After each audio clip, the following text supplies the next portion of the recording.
Hard work చేసేవారు బలంగా ఉండాలంటే మాంసం తినాలి. అట్లాగే ఎదిగే పిల్లలకి మాంసం పెడితేనే బాగా ఎదుగుతారు, కండపుష్టి బాగుంటుందని.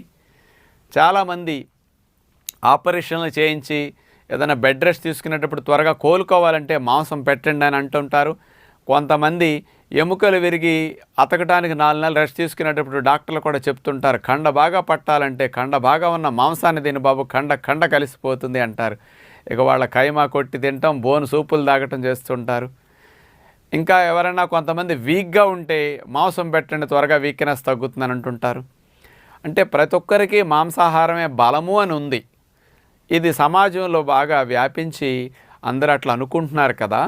మరి యథార్థంగా మాంసాహారాలు ఏ రకాల్లో ఎంతెంత బలం ఉంది ఎప్పుడు మీకు తెలియదు. కాకపోతే బలము అని మాట వింటున్నారు. ఎంత బలము, ఏది ఎక్కువ బలం, ఏది తక్కువ బలం, ఎందులో ఉన్న వాస్తవాలు ఏంటో మీకు తెలియదు. కాబట్టి